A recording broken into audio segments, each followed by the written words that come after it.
Hi. Today I'm very happy to welcome Mrs. Sahar Khoshcheshman. She's a young and upcoming filmmaker from Iran. How are you, Sahar? Everything is fine? Hi, thank you so much for having me here.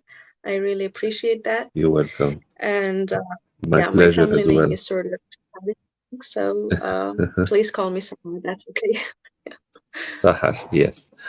Yeah. We visited Iran, me and my wife, 5 years ago. I was jury in a festival in Tehran, and we enjoyed it very much. I have a lot of friends living from Iran, basically, and also in the distribution field as well. We used to meet them in Berlin and Cannes Festival all the time. Nice, nice. It was Yes. Taj International Film Festival, I guess.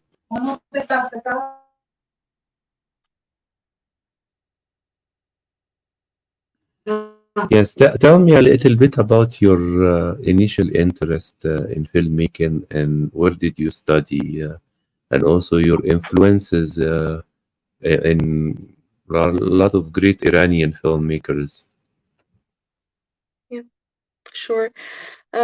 Actually, like many others, I've started desiring for cinema at very young ages, and I started to pursue that um, at a time that I was a university student, but my studies are not related to cinema. I've studied English translation and then teaching English as a foreign language. So uh, all of thing about cinema, it was experimental. Yes, and tell me, how did you get inspired to write your first short films? Uh, I told you at very young ages, I really love to tell stories, and I really like to study about writing and sort of things. And then after it was 2002 when I once entered university. I just told a couple of friends that I wanted to make a film. And surprisingly, I found some of the friends related, and they were professional guys, and they helped me a lot. And I made the very first short film in 2002. After that, it took me 3 years to make the second film, which was about war and the consequences of war, especially on children. And because all of these films were independent and I produced them all, uh, it took me longer to think about the third short film, which was near 4 years ago. And it is, you know, it has always been a kind of interest for me to make people feel what I feel and experience what I experience, according to Louise Bonoel, actually. And that was my desire from when I can think of. I thank you. I watched Angels Are Dead and Yeah, Yoshevit this morning, you but pivot, I yeah. want to ask you about, yes, yeah, your first film, which was briefly about us. Tell me its story, what was about. Uh, it was actually about the relationship between two best friends. It was the Hmm. very first short film, and it was experimental, and this story had a lot of challenges and problems. And I cannot count it as short film that I really wanted. I didn't know anything. I wasn't educated in cinema, and um, I had only experience of working at the behind the scenes of a documentary, so it was nothing. And I'm admit that there are a lot of problems about the script, but it was about two friends and the relationship between them, and they were struggling with the money issue. So one of them has to lie about uh, getting some money on behalf of the friend, and the end, actually, the other friend will find out what happened. So Yes. Tell me, Sahar, how did you find other collaborators in your film? I mean, actors, music, and photography. Because I noticed in the two films, angels are dead, uh, and Yushevid, uh, the quality of, I mean, the photography, music, acting, everything was very professional. So tell me, how did you find these collaborators? Because you are um, outside of the film business, you know. yeah, maybe I missed a part, the part that I was really lucky. I have not educated in the field, but when I started, I attracted so many attentions, even when I was not in the field. I'm not saying that I was attractive, no, because of all of the desires and the let's say the way I pursued that attracted people. So I remember the very first time that I was about to choose my major at the university. Uh, I met a guy who was, working at that, let's say, institute, and he surprisingly told me that he works in cinema, and he told me that I can work with him. So I got the number and I called him. And I guess 2 or 3 months later, I was working with a very professional group of people in cinema. They were working on a documentary, but it was educational documentary, and it was really an opportunity that I got. And after that, I was introduced to another filmmaker, and I was the assistant director. And then after, I was introduced to another person who was a very best friend of mine now, and he is a cinematographer. And he actually introduced me to some directors, and I started working as a, you know, assistant director and script supervisor, and all of these together. Um, the outcome was a lot of friends regarding to the field, and very nice friends, which helped me through this hard, let's say, really hard way to make independent films, and they understand that you're a woman working and there's no money. You're not from a wealthy family, so you want to make film, which is not easy. So they helped me out a lot, like many others, and I started working with them, and it was back and forth. It was something, a bilateral collaboration, let's say.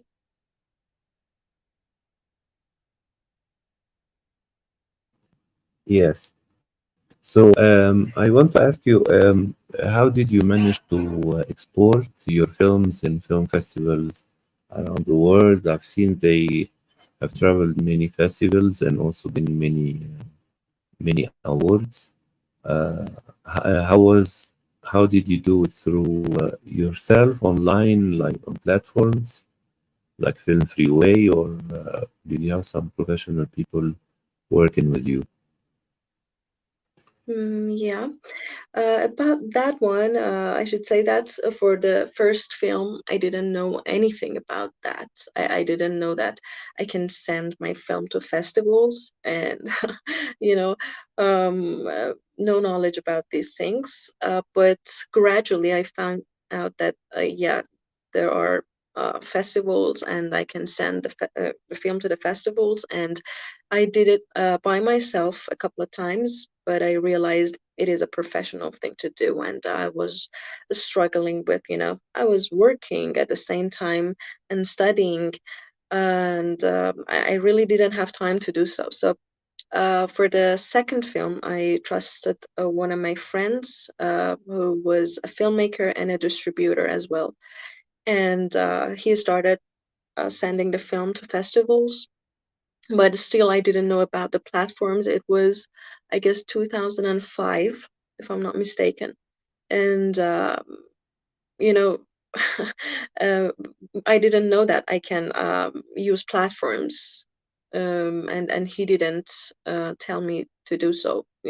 I guess on that time it was not that much popular, but after the second film, um, I had more knowledge about these things, and I met friends. And for this film, You Keep It, I researched a lot until I found my suitable distributor, my friend Media Kiasat, who started to distribute the film, and he's really professional in this field. And due to the digital technologies and these sort of platforms like Vimeo and YouTube, I guess it helped me a lot.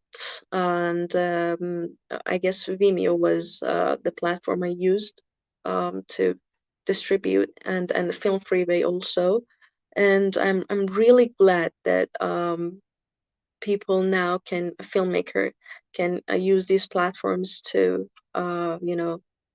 broadcast their projects. But if I knew that a couple of years ago, everything would be different. But this is not too late. These platforms is really fierce, and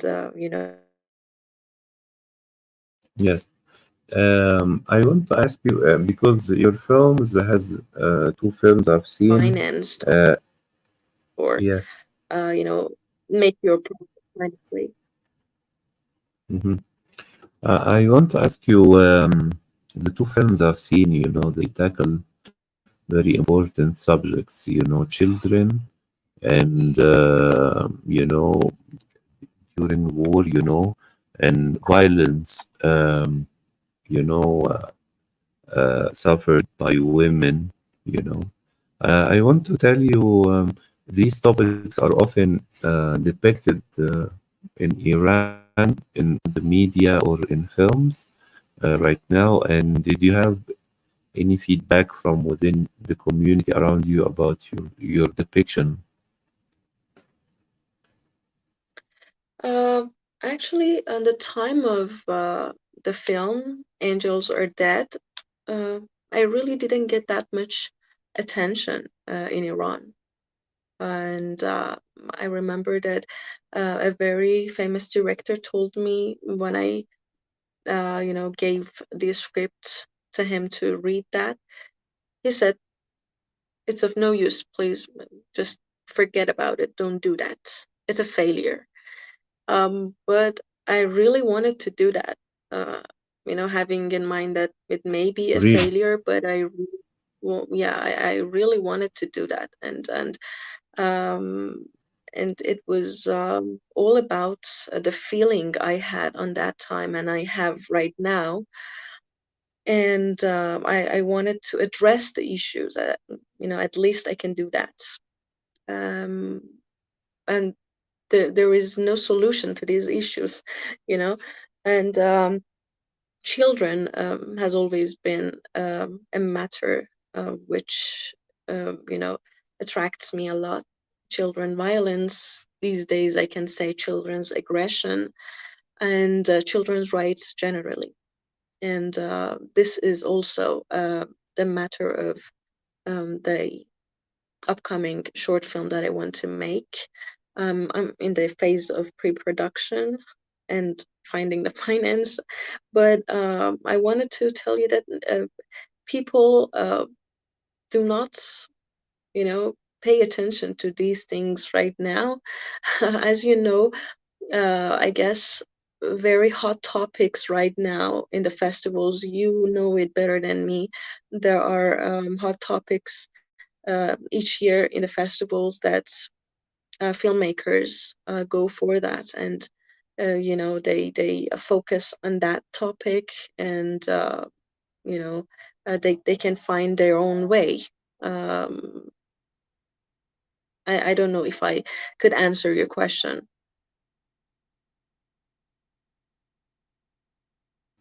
Yes, and I want to ask you, according to your experience, do you have an advice for filmmakers that can face many challenges like you? I mean, in every stages of their career, beginning, proposing the script, finding finance, finding collaboration. What would be your advice for people of your generation? Uh, I'm not in a place to, give suggestions to anyone, but I guess uh, people can go for low budget films, and if can they afford it, they should just make films. You know, you should not wait for others. You should do it yourself. You should make your own opportunities. But chances don't come and knock the door. The thing that I want to tell them is that if you want something really bad, uh, it will come to you and find you, and you can find it as well. And there is no patience in what we do, because as I said, the competition between the filmmakers is really fierce right now, and I guess we should not stop and think about that one day maybe our golden time will come. No, we should try really hard for that. Great. And you told me as well you have a new film coming up. Yes, Uh, I told you I'm in the phase of pre-production. It's about children aggression, which is seen a lot in Iran, and I'm sure in another part of the world. And I'm trying to read a lot about these things, and where does it come from? And and I'm working with a friend who writes these short scripts, and we reached to a place that it actually comes from the societal barriers, and the aggression can come from the family conflicts most of the time. Sorry, because we always think that we should keep our children, um, not to watch sexual uh, and something sexual on internet, on social media, and in the day of digital technology. But this is not the fact. The fact that children see these mature issues is within the family, I guess, watching the family conflicts, and we need to educate ourselves first and then our children, to avoid them from these challenges. And this story is about two children facing maturity at very young ages, as you can see around yourself. And there's so much aggression that they have every day. We should address these problems, and the very first step of solving a problem, I guess, is addressing the issue, and I'm trying to do so. Great, Sahar. I wish you all the best in your upcoming film, and I look Thank you. forward to see it. And and maybe recommend it to festivals I know, inshallah. Mm. And I'm very happy to know you. Um, Congratulations on your success. And Thanks. after short films, you can be able to do longer films, and you have more opportunities within Iranian international cinema. Thank you so much for having Thank me. It you. was really nice talking to you. You're welcome. You're welcome. Take care, and I look forward to hear some good news about your work. Same here. Bye. Bye bye.